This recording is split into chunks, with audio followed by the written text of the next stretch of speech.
Álvaro es sin duda un hombre imprescindible para los procesos de liberación de nuestra América. Álvaro, bienvenido una vez más. Insisto, estás en tu casa. Los dejo con Álvaro García Linera, vicepresidente del Estado Plurinacional de Bolivia.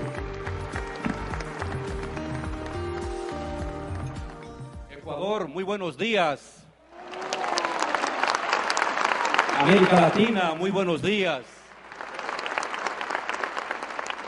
Quiero saludar muy respetuosamente a cada una de las personas del continente, del país hermano de Ecuador, de Argentina, de Nicaragua, de El Salvador, de Venezuela, de Cuba, de Brasil, de Perú, de Colombia, de Chile, de mi hermosa Bolivia, del resto del continente que se han hecho presentes en este encuentro latinoamericano progresista. Agradecer la invitación y las generosas palabras de nuestro vicepresidente. Muchas gracias, vicepresidente. Me hace usted sonrojar cada vez que habla de mí. Saludar con mucho cariño a nuestro ministro, a los ministros que nos acompañan, nuestro ministro de Cultura, nuestra secretaria ejecutiva de Alianza País, a embajadores, embajadoras, representantes de todo el continente.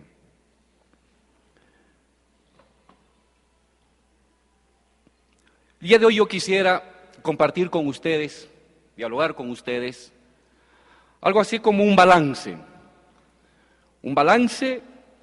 de estos 15 años, un balance rápido, esquemático, pero que pudiera ayudar a visualizar el horizonte de estos 15 años de grandes transformaciones en nuestro continente, en la mayoría de nuestros países de América Latina y no cabe duda en el mundo.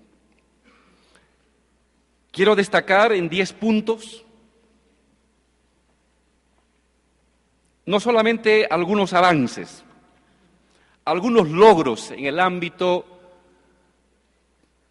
de los procesos revolucionarios en el mundo, sino que también quisiera destacar las tensiones, las complejidades, las propias contradicciones que son motor de la transformación de nuevas luchas y de nuevos logros.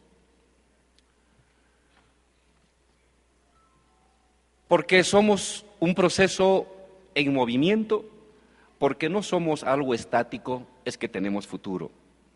Y quienes hablan del fin del relato progresista como agoreros funcionales a la ofensiva imperial, sepan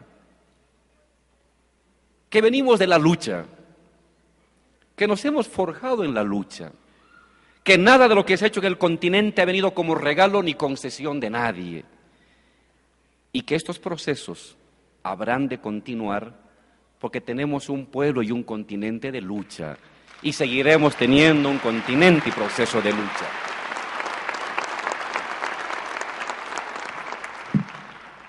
Un primer elemento que yo quisiera destacar de estos 15 años es el significado, o mejor, la resignificación de la democracia en los procesos revolucionarios. Muchos de nosotros, de nuestros profesores,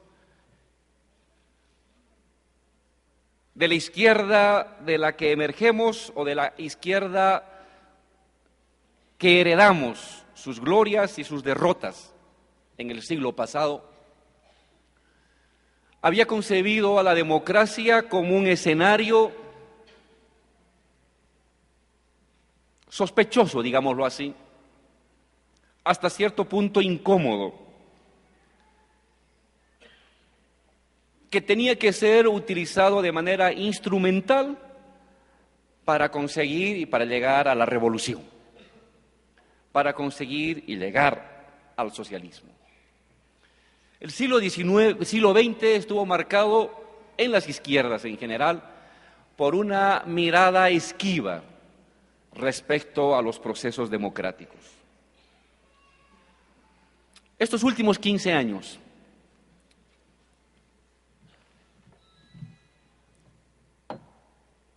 ha mostrado a partir de lo que ha sucedido inicialmente en Venezuela, en Ecuador, en Argentina, en Brasil, en Bolivia, en Uruguay, en Nicaragua, posteriormente en El Salvador, de que no es así. Nuestros procesos revolucionarios están mostrando que la democracia no es una etapa temporal, un puente que nos conduce hacia necesariamente una nueva sociedad. Lo que se está mostrando, el aporte que está aportando, que está incorporando América Latina al debate de las izquierdas en el mundo, es que la democracia no solamente es un método, es también el espacio, es el escenario del propio proceso revolucionario. Es en democracia, es decir, es en el desarrollo de las capacidades organizativas autónomas de la sociedad, en el desarrollo de la capacidad de participación y de intervención en los asuntos colectivos, en los asuntos comunes, que los procesos revolucionarios latinoamericanos han prosperado, se han consolidado y se están desarrollando. Pero ciertamente no es una concepción de la democracia de manera procedimental, como modos de selección de gobernantes,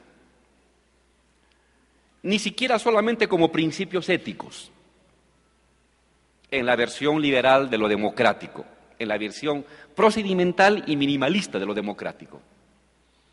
Lo que América Latina está mostrando es que esta reivindicación de lo democrático como espacio mismo de la revolución, como escenario inevitable y obligado de la revolución, necesita una reinvención de lo democrático, una refundación de lo democrático.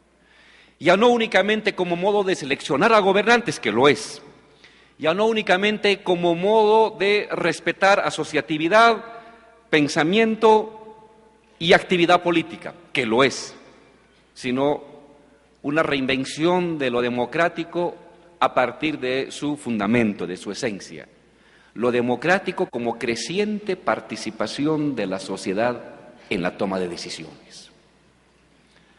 Estamos hablando entonces de lo democrático por encima de la concepción fósil que nos viene muchas veces de los países llamados tradicionalmente democráticos del norte, donde ni la mitad de su población elige gobernantes, y de esa mitad de las personas que eligen los gobernantes, ni el 2% participan en la toma de decisiones, y de ese 2%, ni el 1% en verdad es o tiene la fuerza de decisión y de ejecución de las decisiones. Esas democracias fósiles del norte no son para nosotros ningún modelo a imitar ni ningún modelo a seguir. La democracia que estamos reinventando en América Latina es una democracia plebeya, de la calle, del parlamento, de la acción colectiva, de la participación, de la movilización. Es pues en este escenario de la democracia concebida como permanente, creciente participación de la gente en la vida pública, en la vida colectiva, en los asuntos comunes, en los asuntos familiares, en los asuntos educativos, en los asuntos médicos, en los asuntos económicos, en los asuntos presupuestarios, donde se define el carácter revolucionario y al final socialista de cualquier proceso revolucionario. En el fondo, socialismo es la radicalización absoluta de la democracia llevada al centro de trabajo, la democracia llevada al Parlamento, la democracia llevada al Ejecutivo, la democracia llevada a la propia vida cotidiana. Y es que al final lo que hemos aprendido es que cualquier método de lucha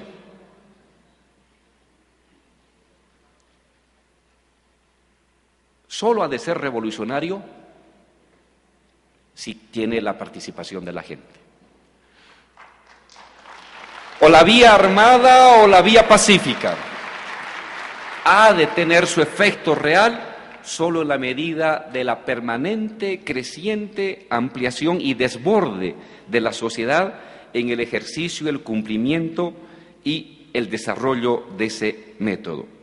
Sin eso, cualquier acción, o parlamentaria o armada, o es reformista o es oportunista, armada o electoral, pero en el fondo lo mismo. Un segundo debate que está siendo zanjado por la experiencia latinoamericana, un debate de la izquierda mundial, es el debate en torno a tomar el poder o construir el poder. ¿Qué hay que hacer? En la vieja escuela, el objetivo es tomar el poder. Está bien. Venimos, los leninistas al menos, me reivindico un leninista absoluto,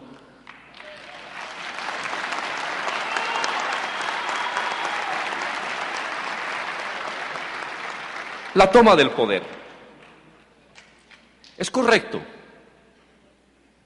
Pero, si quienes propugnamos la toma del poder no entendemos que el Estado, por muy democrático que sea, por muy participativo que sea, es también un monopolio, es también un monopolio de lo común, es un monopolio de lo universal, es un monopolio creciente de lo colectivo. La toma del Estado, así nomás, tal como viene, es también la toma de ese monopolio. Y a la larga, la toma de las instituciones. Y a la larga, la sustitución de unas instituciones y de ese monopolio por una nueva administración y una nueva burocracia.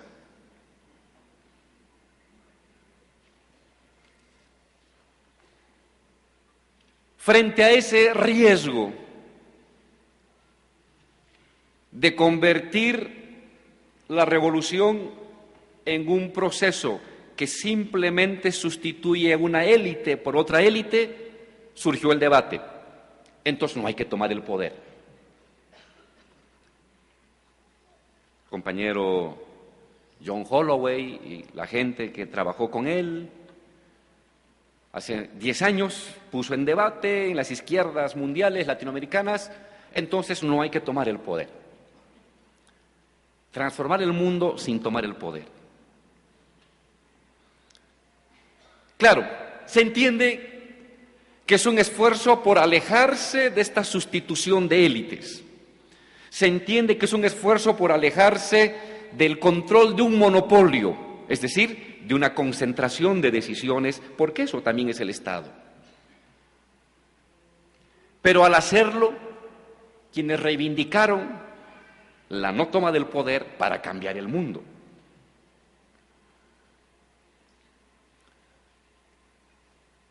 Recluyéndose en pequeños núcleos, en pequeñas comunas, en pequeñas actividades semiautónomas que construyen socialismo en chiquitito o comunismo en pequeñito, en los hábitos alimentarios, en las compras, en la transferencia de objetos. Olvidaron una cosa terrible.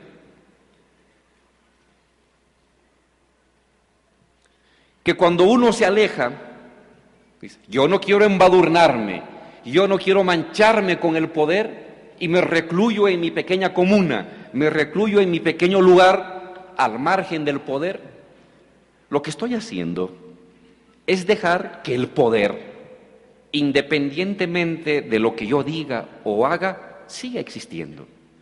Y al seguir existiendo bajo la vieja manera del monopolio centralizado por unas oligarquías que rotan en la gestión de la administración pública, permitimos en ese nuestro aislamiento que esos pocos sigan administrando en contra de las mayorías.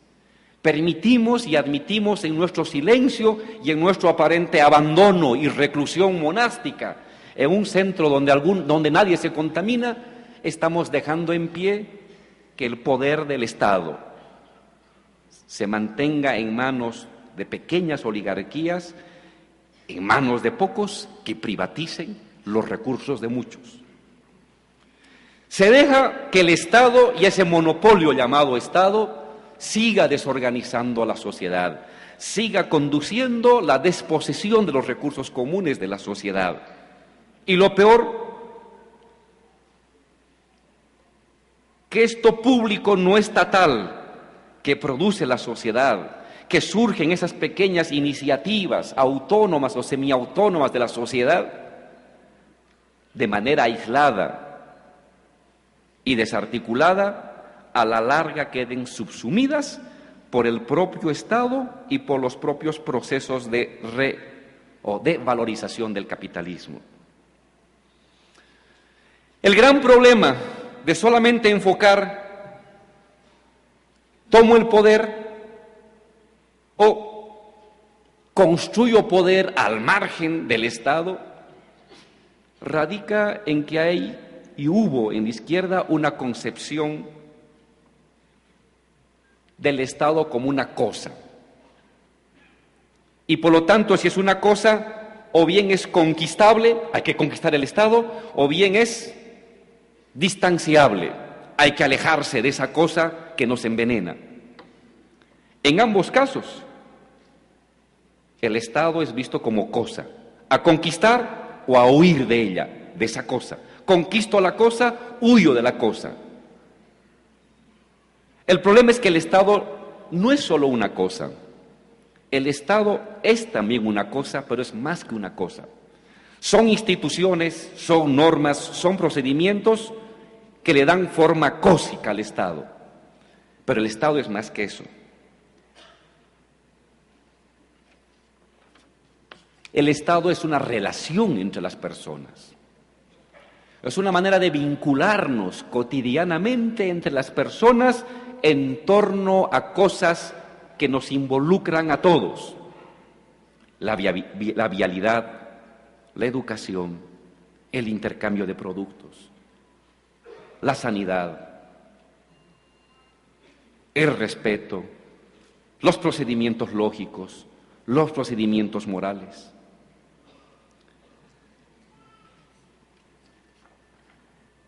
El Estado es pues el espacio de lo común de una sociedad, de lo colectivo que tiene una sociedad, de lo universal que posee una sociedad. No es un hecho dado, lo universal, lo colectivo y lo común ha sido un proceso histórico gradual de concentración, de formación de lo común, de construcción, consolidación o expropiación de lo colectivo y lo universal. Pero el Estado es el monopolio de lo universal. Su fuerza radica en eso, en que nos atraviesa a todos, que nos involucra a todos, que nos contiene a todos. Si no, no fuera universal, sería un particular.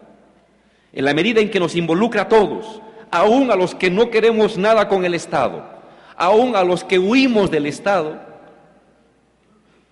el Estado es una relación entre las personas, una relación viva entre personas que viven en un barrio, los del barrio que viven en una ciudad, los de la ciudad que viven en un departamento, los de los distintos departamentos que viven juntos a otros departamentos.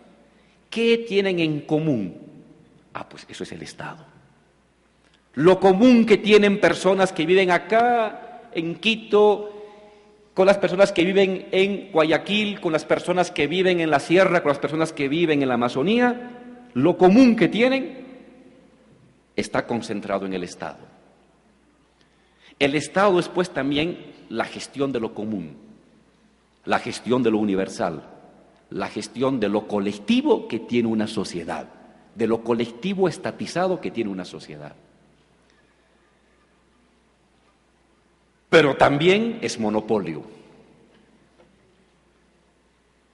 Si bien es lo común, es su concentración. Si bien es lo colectivo, es su monopolización. Y por eso Marx tenía una frase fantástica que resume esta paradoja del Estado. El Estado es una comunidad ilusoria, decía. El Estado es una comunidad ilusoria. ¿Es ilusoria? Sí. No es objetivamente construida desde el encuentro entre personas libremente asociadas, sí, pero es comunidad. Es una comunidad real. Es una comunidad vigente. Pero luego ilusoria. Comunidad e ilusoria. Gestor de lo común, monopolizador de lo común. El Estado es una relación paradojal, material e ideal, común y monopolizada, universalista e individualizada. En eso radica su magia. Por lo tanto, si esto es verdad, si el Estado es una cosa, pero es más que una cosa, son instituciones, pero es más que instituciones, son procedimientos, pero son más que procedimientos.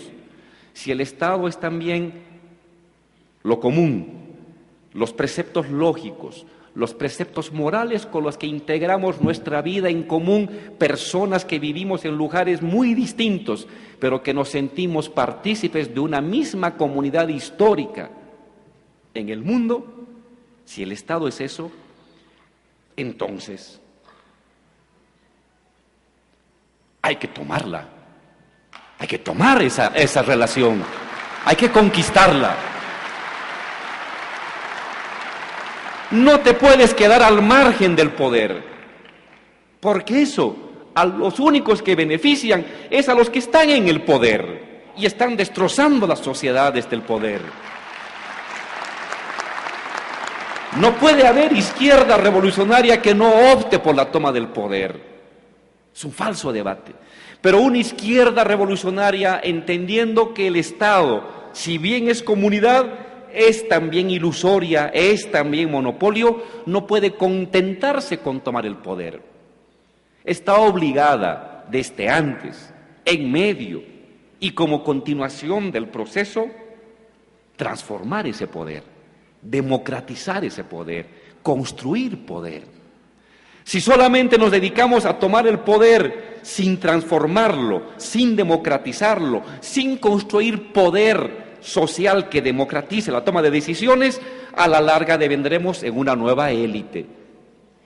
Y si solamente nos contentamos con construir poder externamente del Estado, dejaremos tranquilo a las élites gobernar durante 500 años nuevamente el poder en contra de la sociedad.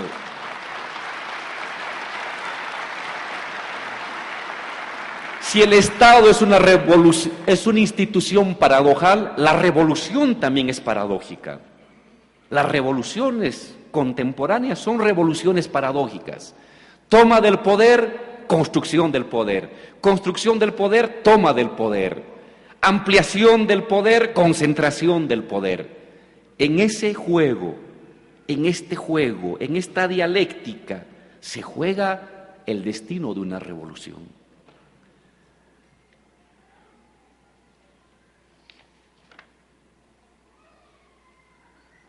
Una tercera enseñanza y complejidad de la revolución latinoamericana en marcha es el tema de la hegemonía. Entendido como liderazgo intelectual, como liderazgo moral, como liderazgo ético, como liderazgo lógico, como liderazgo organizativo de un bloque social sobre el resto de la sociedad, en la que todos ven el porvenir, el horizonte, la síntesis de lo que somos todos. Esta es la idea general de la hegemonía, en el sentido gramsciano.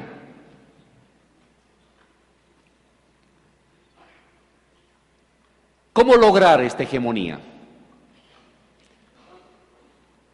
El viejo debate del siglo XX dividió en dos: los países asiáticos y los países modernos. Los países asiáticos, poseedores de una sociedad civil supuestamente muy frágil, muy amorfa, Entonces, en esos países había que tener una guerra de movimientos, de asalto frontal al Estado. En cambio, en los países de fuertes instituciones públicas, de una fuerte sociedad civil, entonces había que tener una mirada menos audaz y más lenta y difusa. Guerra de posiciones. Para asediar las casamatas sólidas que tiene el Estado y la sociedad civil contemporánea. Guerra de posiciones o guerra de movimientos. Asalto frontal o largo proceso cultural de convencimiento y seducción para llegar al poder. El viejo debate de la izquierda. ¿Qué ha mostrado la experiencia latinoamericana? Nuevamente, en esta mirada paradojal que quiero manifestar de los procesos revolucionarios, y si no fueran paradojales, no serían revolucionarios.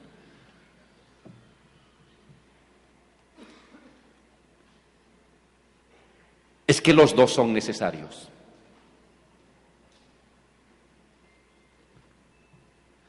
No puede haber conquista del poder, no puede haber transformación de la correlación de fuerzas en el Estado si previamente no ha habido una modificación en los parámetros de percepción lógicos y en los parámetros de ordenamiento del mundo morales de la sociedad. ¿Qué pasó en Ecuador? ¿Qué pasó en Bolivia? ¿Qué ha pasado en Venezuela el año 2000, 2005, 2008? Hasta antes, todo era perfecto, todos eran neoliberales, la privatización de los recursos iba a traer el bienestar, la riqueza para el pueblo, el mundo era globalizado, los estados eran burócratas, la presencia de la inversión extranjera era salvadora del mundo.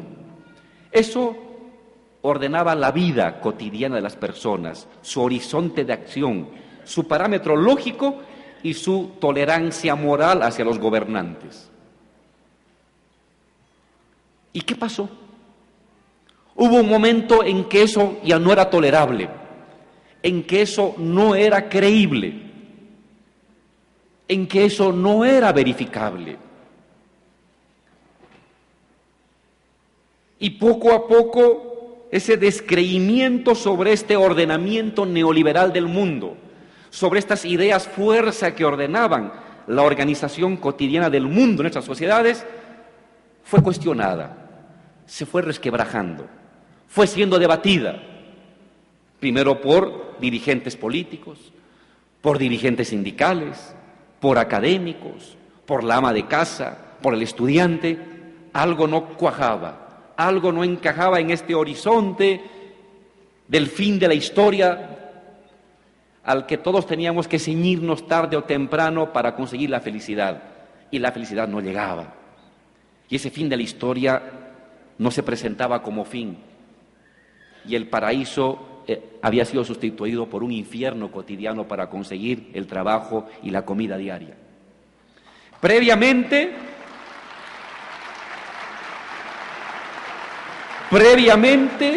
hubo un cimbramiento espiritual, mental y cultural en las sociedades latinoamericanas.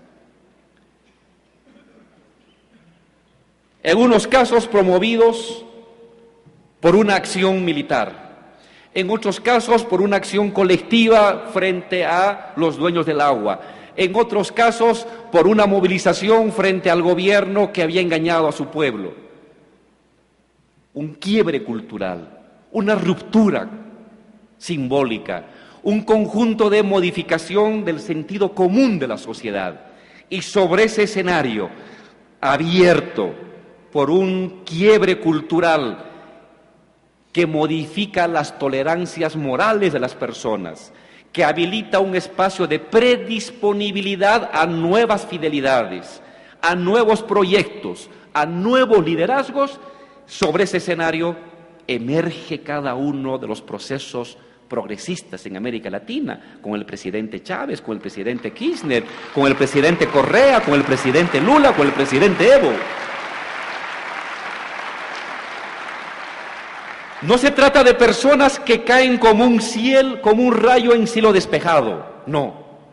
Hubo un quiebre previo, fundamentalmente cultural. Es decir, no puede haber el asalto, digámoslo así, la toma, vía electoral, vía revolucionaria, del poder, de la toma del poder, sin previamente una transformación en los parámetros culturales. Es decir, no hay una verdadera guerra de posiciones sin una guerra de movimientos previa. Y la inversa es igual. Y aquí dialogo brevemente con la profesora Chantal Mouffe sobre este tema. Basta con promover una transformación cultural en los parámetros cognitivos de la sociedad para crear identidades y una predisposición al cambio. Es necesario, pero no es suficiente. No hay revolución latinoamericana que haya triunfado contentándose simplemente con modificar los parámetros culturales. Aquí en el Ecuador, ¿acaso no hemos tenido que derrotar primero en las urnas y luego en las calles a la oposición golpista para consolidar el proceso revolucionario?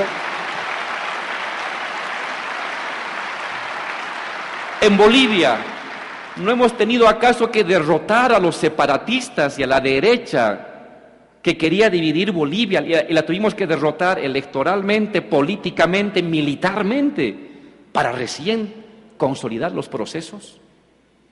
Claro.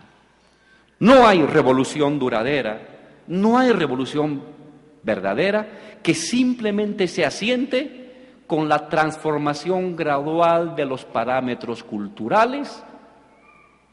Eso tiene que traducirse, tarde o temprano, inevitablemente, en una acción de fuerza, de derrota de tu adversario. Solamente derrotando a tu adversario, tu hegemonía cultural puede irradiarse y consolidarse. La experiencia, entonces, ¿qué enseña? La hegemonía en realidad es Gramsci y Lenin, y nuevamente Gramsci. Es lucha cultural, lucha de símbolos, lucha de identidades, lucha de construcciones cognitivas, lucha de ideas fuerza desde la sociedad. Condensación, enfrentamiento, derrota de tu adversario.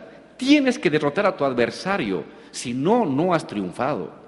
E inmediatamente que has derrotado a tu adversario, nuevamente lucha cultural para asentar esa victoria, para consolidar esa victoria. Y nuevamente el adversario volverá a sobreponerse y buscará reagruparse y tendrás que derrotarlo cultural, ética, política y, si necesario, militarmente para volver a avanzar en la parte cultural. Es un falso debate o Lenin o Gramsci.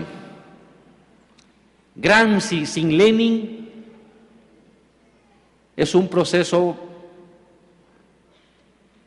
de ternura sin victoria.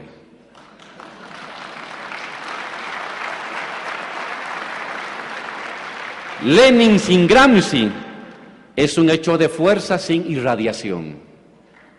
Necesitas a Lenin y a Gramsci. Necesitas a Lenin y a Gramsci.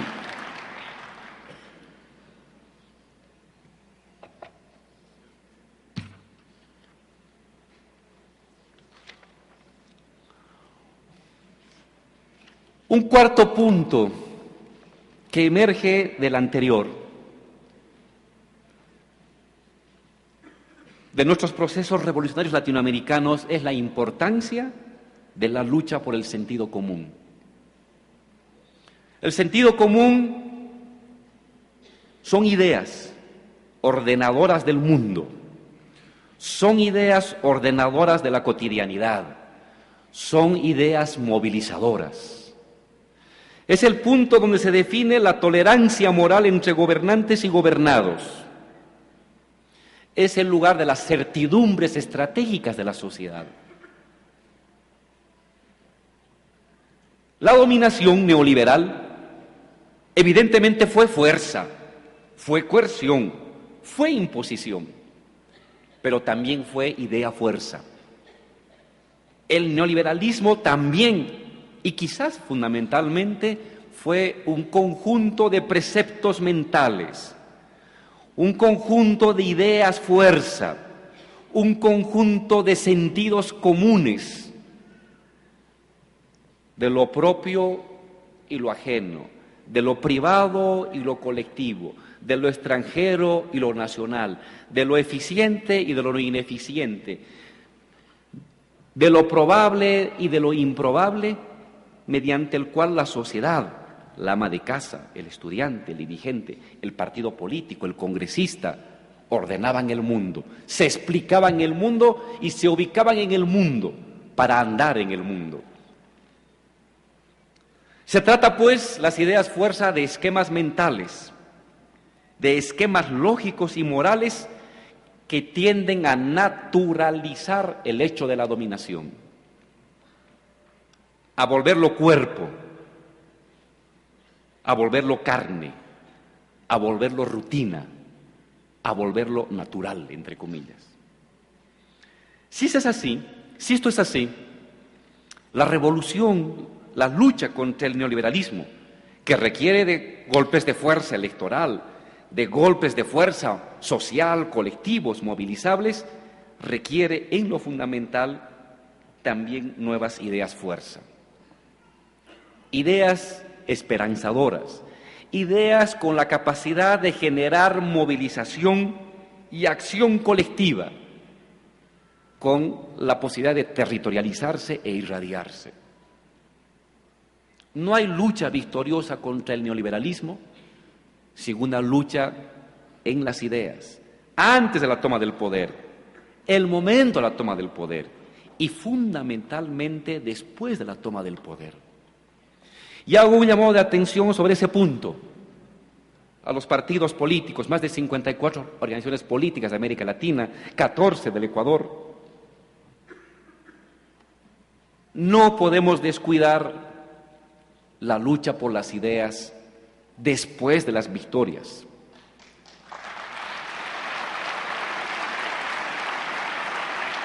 De un tiempo para acá, después de un gran ascenso, de un intenso debate colectivo que ayudó a posesionar, a convertir en fuerza material un conjunto de ideas progresistas, revolucionarias sobre el mundo, hemos entrado en un periodo de estancamiento. Y eso es muy peligroso. Eso es peligrosísimo. Necesitamos permanentemente renovar, enriquecer, relanzar el conjunto de ideas. No podemos perder la bandera de la esperanza de la sociedad.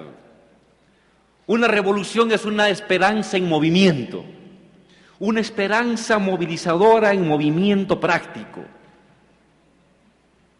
Hemos avanzado hasta acá, nos ha costado muchísimo y hemos logrado muchas cosas en estos 10 años, 5 años, 15 años, pero no es suficiente. La batalla de las ideas nuevamente es decisiva en las universidades, en los medios de comunicación, en los periódicos, en las asambleas, en los encuentros.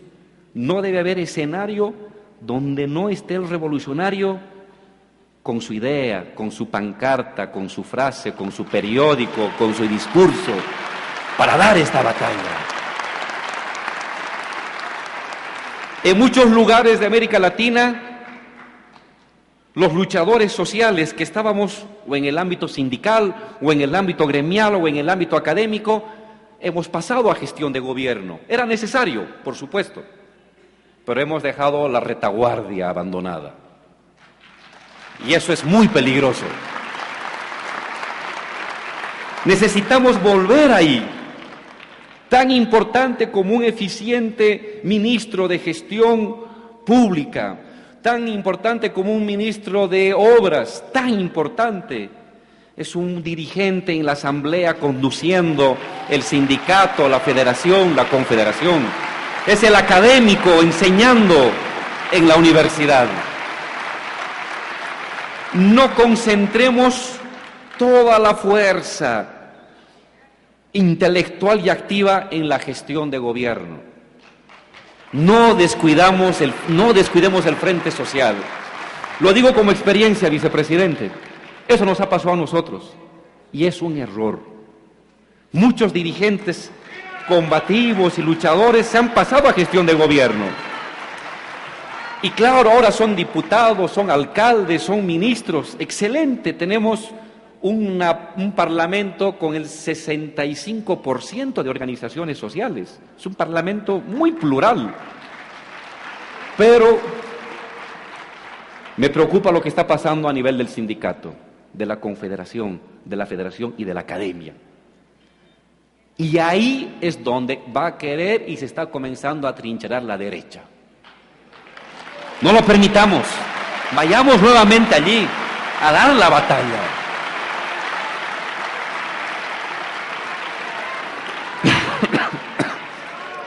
La batalla por el sentido común, la batalla por las ideas, es lo que ha de sostener la continuidad de este proceso a largo plazo.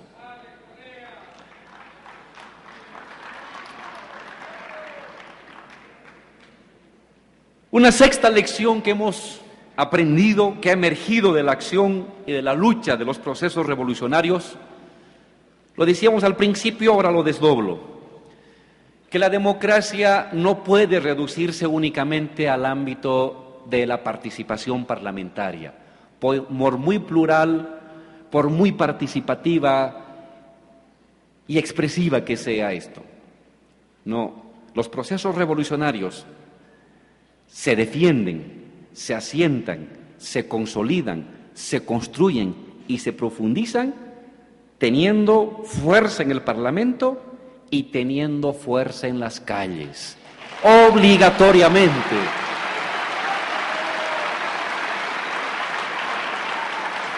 Venimos de las calles, nos hemos forjado en las calles, de ahí venimos. Hay que mantener. Yo hablaría de que los procesos revolucionarios tienen una gobernabilidad dual. La gobernabilidad que se gesta en la articulación del Ejecutivo, el liderazgo revolucionario, el Parlamento, la expresión de los sectores sociales, primer ámbito de gobernabilidad, y el segundo ámbito de gobernabilidad, la relación que entablamos con las organizaciones sociales, con los sindicatos, con los barrios, con los gremios, movilizados defendiendo su revolución. Y eso es democracia. Hemos criticado la democracia fósil del norte. Eligen una vez cada 5 años y luego un puñado de 20 personas decide el destino de millones de personas. Eso no queremos, ni lo vamos a hacer, ni lo vamos a repetir. La democracia real, profunda, radical, latinoamericana es profunda participación de la sociedad en el Parlamento, en los ministerios, pero profunda participación y movilización de la sociedad en las calles para defender, para profundizar su proceso revolucionario.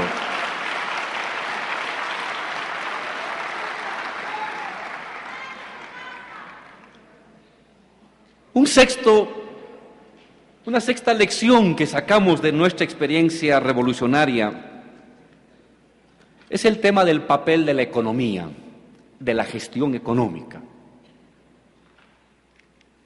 Claro, y cuando uno está en gestión de gobierno, entiende la profundidad de los textos del Che, por ejemplo, cuando debatían sobre la economía en Cuba, sus debates con Charles Bettelheim, o las reflexiones de Lenin en la nueva política económica, en Más vale poco pero bueno, etcétera. Cuando uno está en oposición, ¿qué es lo que importa? Su capacidad de movilización y su capacidad de crear ideas fuerza, articuladoras que generen un principio de esperanza social en torno a liderazgos individuales y colectivos. Eso es lo central. Uno se juega 10, 20, 30, 40, muchas veces nos morimos y algunos tenemos la suerte de vivir que todo eso se consolide en un proceso revolucionario, como hoy en América Latina. Pero eso es estar en oposición. Cuando este proceso revolucionario que emerge desde la sociedad se vuelve gestión de gobierno, está bien, se necesita capacidad de movilización, se necesita capacidad de seducción y de convencimiento, pero también, y esto es lo nuevo, capacidad de gestión económica.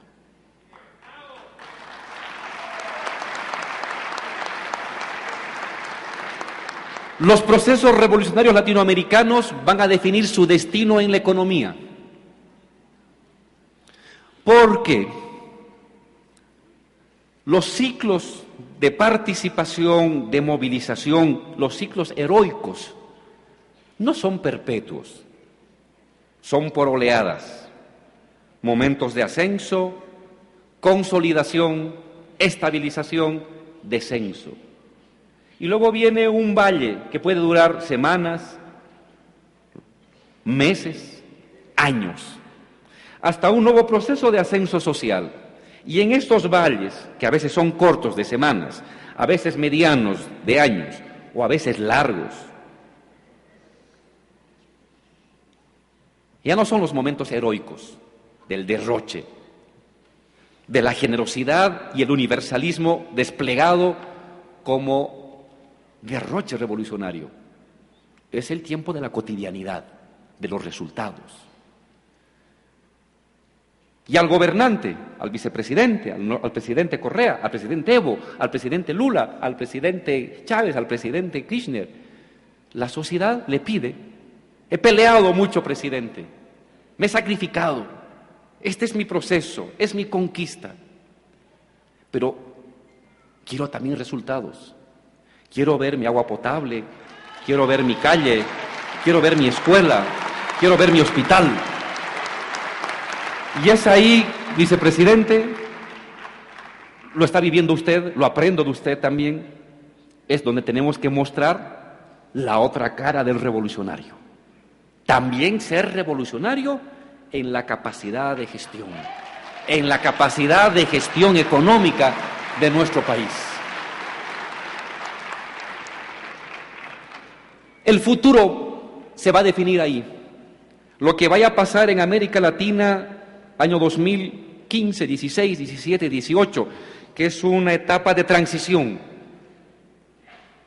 va a depender de cómo podemos responder, cómo podemos actuar, cómo podemos generar un conjunto de decisiones que le den a las personas certidumbre en el ámbito económico. Tenemos que depositar ahí toda nuestra fuerza, compañero vicepresidente, compañeros. Ahí nos vamos a jugar. Ahí es donde está apuntando sus cañones el imperio. Ahí está donde están apuntando sus cañones la conspiración permanente de las fuerzas conservadoras locales e internacionales en la economía. Y es ahí donde tenemos que dar una nueva victoria, con una buena gestión de la economía, con una buena administración de la economía. No voy a detenerme sobre los aspectos principales, solamente menciono algunos que nos están ayudando en Bolivia. Exportación, mercado externo, mercado interno. Eso nos ha ayudado a nosotros mucho. Hemos crecido mucho con la economía de exportación cuando los precios estuvieron altos. Nosotros también dependemos del gas. El 50% de nuestras exportaciones son de gas. Y cuando subió el precio del petróleo y el gas, entró mucho dinero. Pero como sabíamos de que eso podía cualquier rato caer, porque ya el 2008 cayó de $140 a $35, cayó así, duró poco, pero cayó más de $100 el barril de petróleo, Sabíamos que esto es inestable, que uno no puede confiarse únicamente en una dinámica de exportaciones. Hay que aprovechar, pero también generar tu retaguardia, y tu retaguardia es el mercado interno, el crecimiento vía mercado interno, vía dinámica interna. En Bolivia el crecimiento del 5% anual, mitad crecimiento mercado interno, mitad mercado externo. Ha caído el mercado externo. En vez de crecer 6 o 7%, estamos creciendo 5, 4.5. Es un buen crecimiento, porque tomamos la previsión de también apuntalar el crecimiento del mercado interno. Y mercado interno es distribución de la riqueza. No puede haber una fortaleza del mercado interno sin distribución de la riqueza. Dice la teoría económica, primero genera riqueza y luego distribúyela. Pues nosotros no les hemos hecho caso a los economistas. Hemos distribuido y producido y distribuido. No hemos esperado primero producir para luego distribuir. A medida que producíamos, distribuíamos. Y al distribuir, producíamos más, producíamos mejor. Y de esa manera estamos pudiendo remontar este momento adverso en el ámbito económico. Segunda cosa, el Estado tiene que controlar los resortes fundamentales de la economía. Los resortes fundamentales de la economía, de las empresas y de la generación del excedente del país. Y todo en función de la sociedad. Crecimiento en función de la sociedad. Distribución de la riqueza para potenciar la sociedad. Inversiones para potenciar la sociedad. Todo el aparato económico en torno al núcleo de empoderar, de mejorar las condiciones de la propia sociedad. Un séptimo problema y tensión que se está dando en nuestros procesos revolucionarios es el debate entre generación de bienestar económico, preservación de la madre tierra. Entre generación de más riqueza material y protección de la madre tierra. El famoso debate sobre los extractivismos que se ha puesto de moda en América Latina. Claro, Ecuador, Venezuela, Bolivia, arrastra una herencia extractivista que en el caso de Bolivia se remonta a 1570, cuando el virrey Toledo instaura el trabajo obligatorio en el Cerro Rico de Potosí y convierte a Bolivia en un escenario de productor de materias primas que se exporta a la metrópoli. Desde entonces Bolivia y América Latina quedó definida en la distribución planetaria de tareas del capitalismo como productor de materias primas. Traemos casi 450 años de esa herencia. Es verdad, está ahí esa herencia. Igualmente, somos sociedades, las latinoamericanas, con muchos problemas de pobreza, con muchas necesidades de una población que durante décadas y siglos en la colonia, en la república, hasta el neoliberalismo, fue abandonada a su suerte. Casi nuestros países han llegado al siglo XXI con la mitad de su gente en pobreza. Uno de los continentes más pobres del mundo, comparable, compitiendo con África. Muchas necesidades inmediatas, muchos requerimientos inmediatos. Tienes esa herencia, eres extractivista desde antes y tienes muchas necesidades materiales insatisfechas de las personas. Y entonces, ¿qué tienes que hacer? Producir en base a tu herencia para satisfacer las necesidades de la gente, que ve en sus líderes y en su revolución la esperanza para salir de la pobreza y para acabar su miseria y abandono. Tenemos en América Latina raíz indígena. Todos venimos. Hay en nuestra herencia familiar, hay un indio en nuestra herencia, o somos indios. Somos indígenas, o venimos de raíz indígena. Y ahí está nuestra fuerza. Y en esa fuerza de nuestra raíz indígena no solamente está una identidad y una historia, sino está una enseñanza de un tipo de intercambio metabólico, diría Marx, con la naturaleza, mutuamente procreativo. Las tecnologías indígenas, la sabiduría indígena heredada en tierras bajas, en tierras altas, en la Amazonía y en la sierra, es de una tecnología productiva, de unos conocimientos productivos que siempre intentó dialogar con la naturaleza, porque la naturaleza fue concebida como un ser vivo, como un ser orgánico, y el ser humano como una prolongación orgánica de ese ser superior. Y entonces a ese ser superior vivo no lo matas, porque tú dependes de él y tú eres una prolongación. Matar la naturaleza para el indígena es matarse a sí mismo. Arrastramos esa herencia, venimos de esa raíz. Y a la vez, el cambio climático en el mundo que está transformando la siembra, la cosecha, el clima,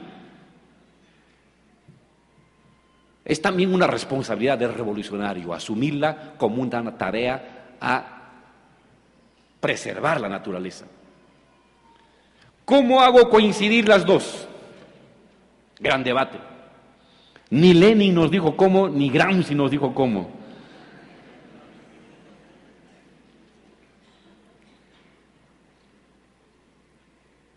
Fidel sí ha reflexionado sobre eso.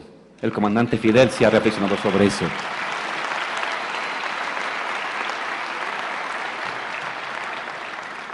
¿Cómo articulamos, especialmente en sociedades como la ecuatoriana o la boliviana, de vieja y preponderante herencia extractivista? Si solo nos dedicamos a producir, no importa extractivistamente, pero para satisfacer necesidades materiales, tenemos éxito económico, tenemos resultados económicos, pero hemos abandonado una raíz comunitaria, una herencia comunitaria indígena que habilita un porvenir, porque el futuro ¿va a ser ecológico o no va a ser el futuro? El futuro socialista, el futuro comunitario, ¿ha de ser ecológico o no va a poder existir? Y a la vez, si solamente nos dedicamos a cuidar la naturaleza, a no tocarla, seguimos en la pobreza, seguimos en la miseria. Y van a venir los neoliberales, a quienes no les importa nada, ni los árboles, ni los pajaritos, y ellos sí van a dedicarse a producir como puedan y a satisfacer necesidades de la población, y la población con justo motivo te va a abandonar, nos va a abandonar. No puedes simplemente dedicarte a producir de manera irreflexiva, manteniendo el extractivismo, porque renuncias a tu raíz y a tu porvenir, y no puedes contentarte con ser un cuidador de bosques, dejando a la población en la miseria colonial en la que viven los pueblos indígenas hoy, porque hoy su condición de vida no es una condición de vida idílica, es una condición de vida de pobreza colonial construida en los últimos 500 años.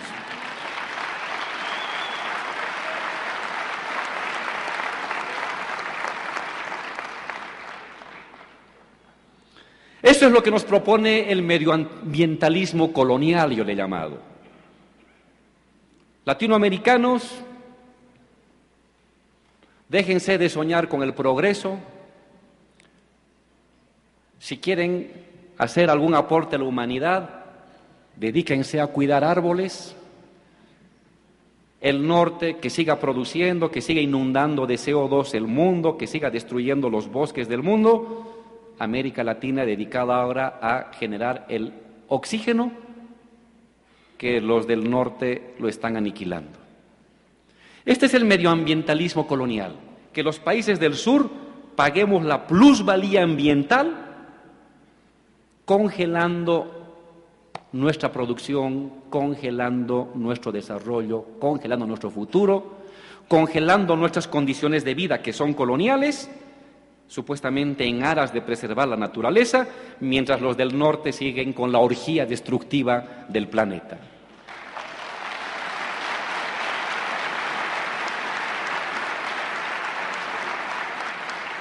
Y nos atacan. Gobierno de Correa, extractivista. Gobierno de Evo, extractivista. Claro. Reciben buen dinero los que los critican de esos organismos extranjeros para criticarnos, para mantener esas palabras.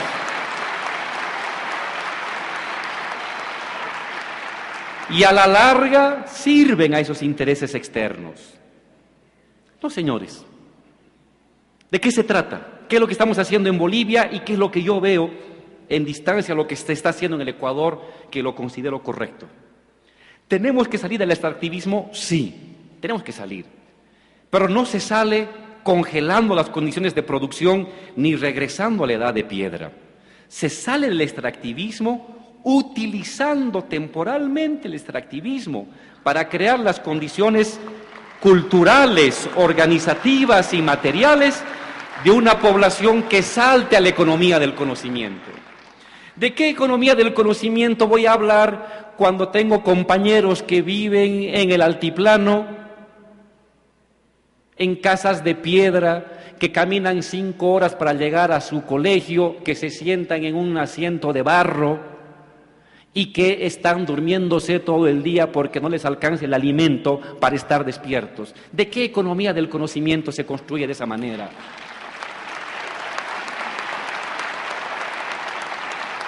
Esta es la farsa de este colonialismo, de este medioambientalismo colonial, porque hay un medioambientalismo revolucionario, pero el medioambientalismo colonial nos quiere hacer caer en esa trampa. Las condiciones de vida actuales de los pueblos indígenas son idílicas y armónicas. Que vayan a conocer a un niño durmiéndose porque no pudo desayunar bien, que entren a ver a la Amazonía, a ver cómo se muere la gente por picadura de víbora porque no hay ni en 5 días una atención médica. No conocen. Desde sus ONGs, que ganan mucho dinero, se dedican a ver desde la ventana lo que pasa en el mundo y a resolver los problemas del mundo desde donde están. No es así. Hay que acabar con el extractivismo, sí, pero simultáneamente hay que acabar con la miseria. Y hay que utilizar las herramientas heredadas. ¿Cómo nos piden a nosotros acabar en 5 años lo que ha durado 500? Nos exigen que acabemos en 6 meses lo que ha durado siglos. No, señores, no vamos a caer en esa trampa. Los procesos latinoamericanos asumen que hay que pasar a una economía del conocimiento, a una economía industriosa, que vincule la ciencia y la tecnología contemporáneas con la ciencia y la tecnología ancestral. Vamos a llegar a eso, pero lo vamos a hacer creando las condiciones materiales, culturales y espirituales para ese tipo de economía y de sociedad, produciendo lo que hoy tenemos, temporalmente usando el petróleo, el gas, los minerales, la agricultura. Necesitamos un periodo de transición, un puente que cree las condiciones técnicas, materiales y culturales de una nueva generación capaz de superar el extractivismo. Entonces, vamos a seguir produciendo porque hay que satisfacer las necesidades materiales de la gente, pero a la vez iremos creando las condiciones para un reencuentro con la naturaleza, rescatando la tradición indígena de la relación mutuamente vivificante con la naturaleza. Extractivismo, sí, temporalmente, sí, necesariamente hasta crear la nueva sociedad del conocimiento y de la cultura.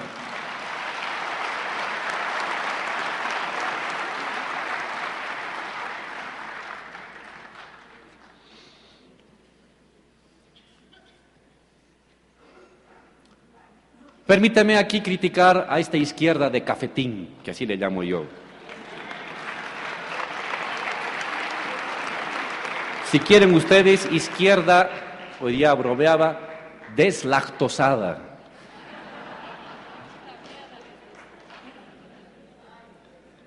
Evidentemente, hay grupos que se oponen.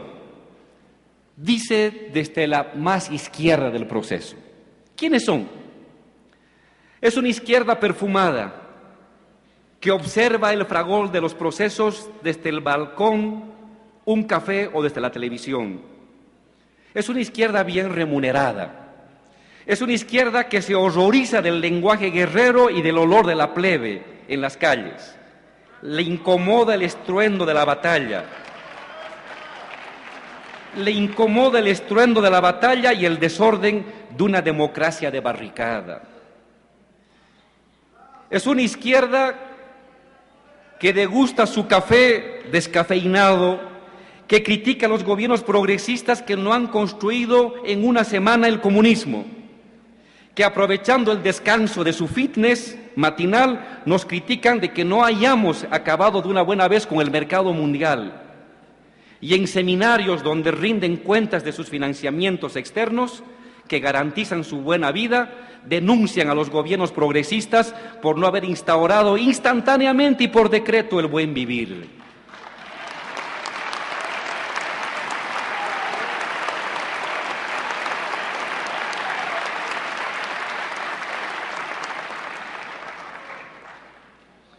A estos caballeros, a estas señoritas, la verdadera y desbordante lucha de clases plebeya e indígena les resulta incomprensible. La única revolución que conocen es la que han visto resumida en History Channel. Y por ello la multiforme, a veces desorganizada, lucha plebeya real por el poder les resulta totalitaria, tiránica, autoritaria. Son pues los radicales de palabra y timoratos de espíritu.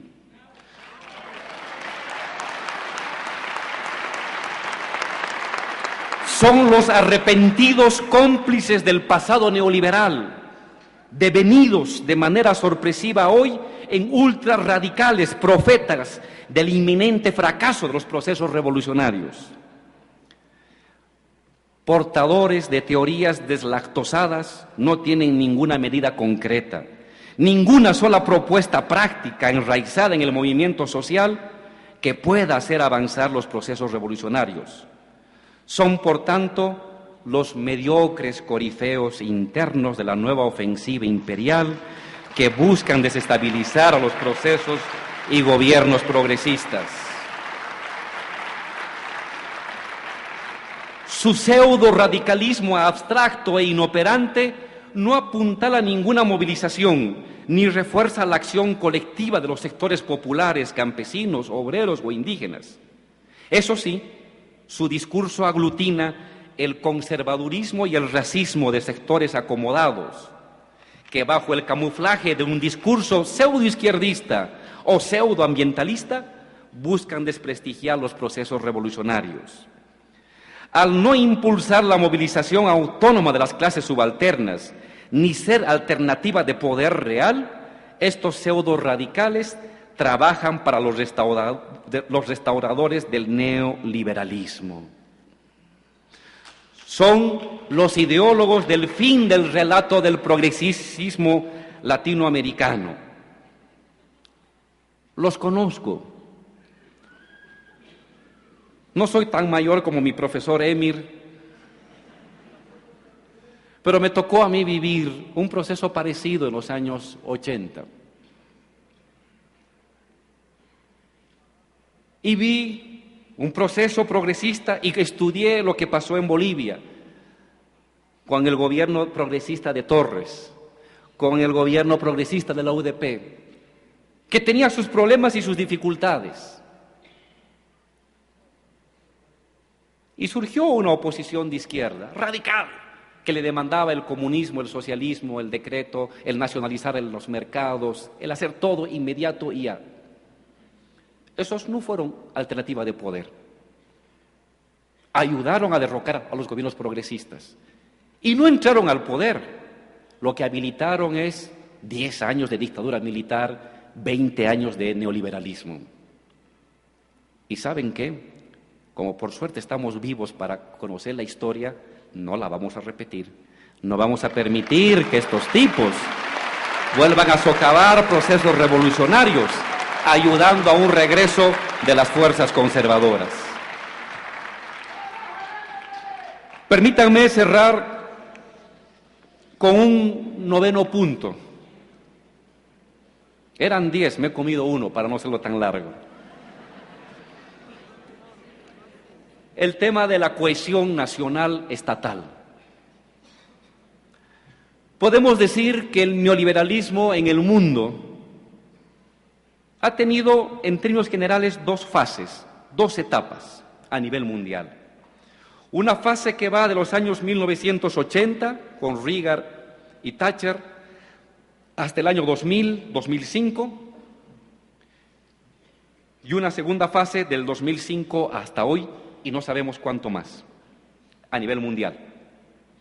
En la primera fase, 1980 al 2005, el neoliberalismo utilizó el Estado nacional, lo utilizó, lo capturó, lo reformó y lo utilizó para transferir el excedente, la riqueza pública, las empresas públicas, los ahorros públicos a empresas privadas, a propiedad privada local y fundamentalmente extranjera. Se privatizaron empresas, se transfirieron recursos de los bancos a los sectores privados, se entregaron recursos naturales a inversión extranjera. En esta fase, donde el Estado nacional juega un papel de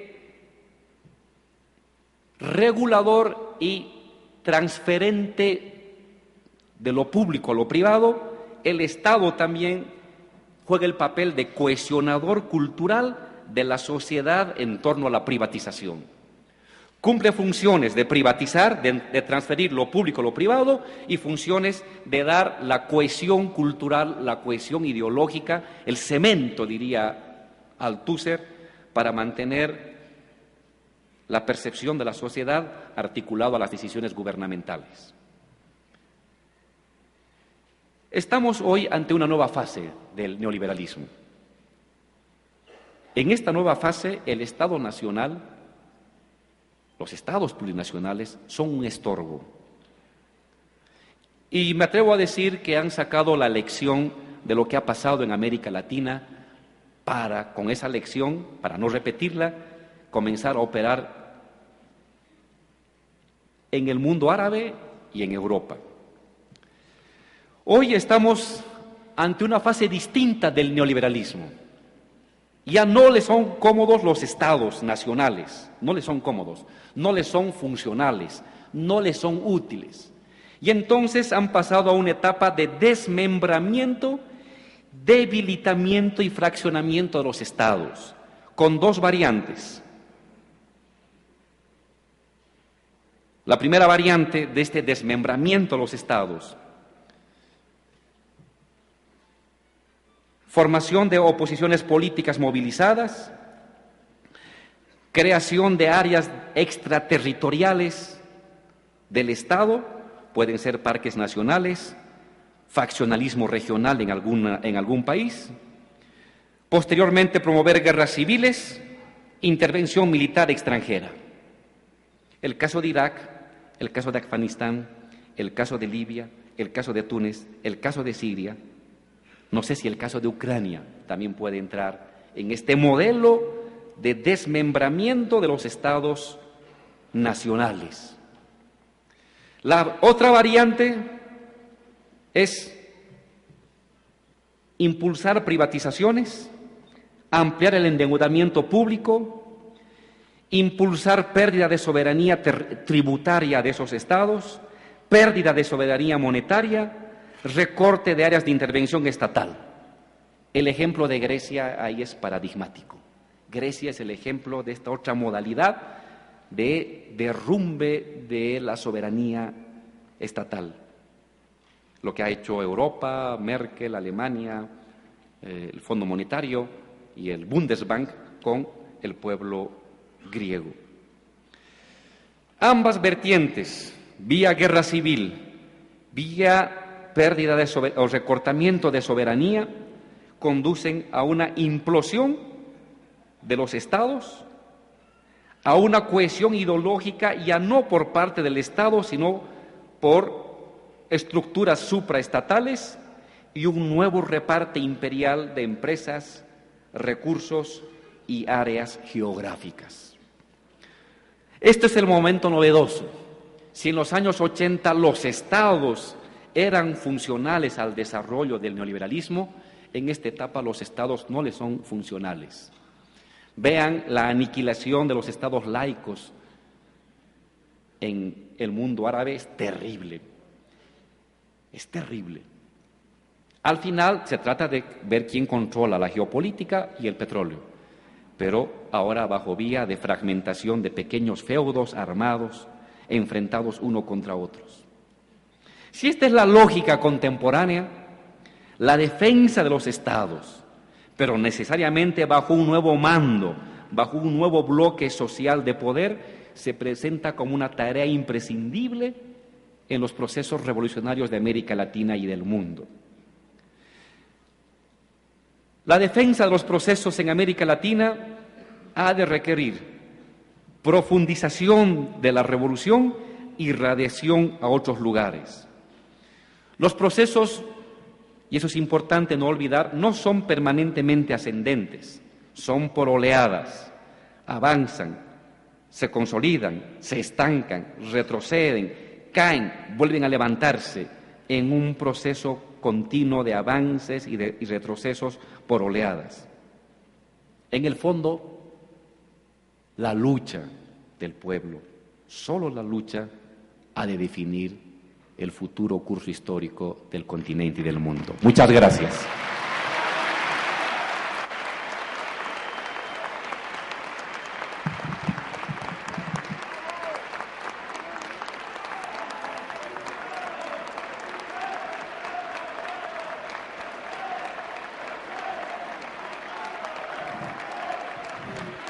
Agradecemos profundamente al vicepresidente del Estado Plurinacional de Bolivia, Álvaro García Linera, por honrarnos con su presencia en este segundo encuentro latinoamericano progresista ELAP 2015 y permitirnos aprender de sus amplios conocimientos.